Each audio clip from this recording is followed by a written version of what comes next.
Oh man, let me be clear. I am well aware that as a man, I am the wrong person to be talking about all this. But as a husband, a brother, and a son, goddamn, this movie is brutal. Elvira dreams of the weak-kneed virgin prince, Julian, and is willing to go through extreme lengths to conform to the kingdom's ideals of beauty, a surprisingly raw twist on a fairy tale known as Cinderella, seen from the stepsister's perspective. This film very much is a new take on an old fairy tale that masterfully makes you feel for Elvira as the ugly stepsister. The film opens with the marriage of Cinderella's father and Rebecca, the mother of the two young girls and the mother of the ugly stepsister, Elvira. He literally dies that night, and it's then discovered that both families are broke. Rebecca thinks that she's too old to find a new wealthy man, so she decides to take some risk and gamble a lot of money that they don't have on her oldest daughter, Elvira, that she can marry into a wealthy family. Elvira only has eyes for the prince. However, I'm just saying, like a duke or like a wealthy merchant could have worked. I'm just saying. Now, Elvira goes through unimaginable pain to look beautiful. Now, I heard the old hallmark that beauty is pain when referring to women having to wear uncomfortable shoes or something of that sort. But no, this movie's pain. No, this is pain. This is gonna be I'm gonna cut this part of the review for the short that we're gonna put out. I'm gonna say this right now. This movie made me flinch when Saw couldn't make me wince. You like that rhyming? Thank you. But I applaud them for it because this movie is genuinely disturbing, and I do recommend anyone that's a fan of horror or like, if you like Saw, you'll love this movie. I'll say that much. There are moments of her nose being broken with a chisel, her eyelashes being sewed on with a fish hook, and you see them actually sewing it. It's not implied. You see it go into the skin. It's horrifying.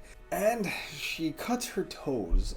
And there's also a surprising rule of 4 with a tapeworm that just like, damn, this movie goes all the way and then some.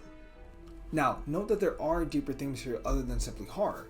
Clearly, there is a discussion to be had about how beauty is in the eyes of the beholder, how societal standards of beauty are BS, and how, oh my god, her nose. Just her nose. Okay, let's go back. There's a clear theme here to be discussed about how much Elvira is willing to endure for a man that she's never met. Should we be willing to change ourselves so much, or should someone be willing to accept us and, oh god, the eyelashes. Oh, okay. Alright, okay. At what point do we begin to lose ourselves like how Elvira lost her toes? Watch this movie. If you like Saw, you will love it. Now look, I'm not the first one to spout this message, but I'll repeat it for those in the back. If you want to change yourself, that's fine, but don't do it for others. Do it for yourself and do it safely, please. Elvira endures unimaginable pain, but when it comes time, the fairy godmother, some silkworms, and a rat steal her chance at happiness. And it kind of makes a fair point of why she hates Cinderella.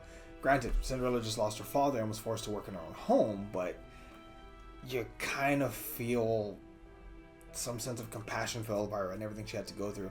Everything that came easy to Cinderella, she had to struggle for.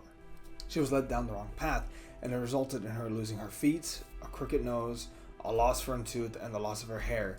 And I don't really think she deserved all that. She was just trying to make herself pretty, when in reality, she never really needed any of that. She's a tragic figure, and I feel sorry for her.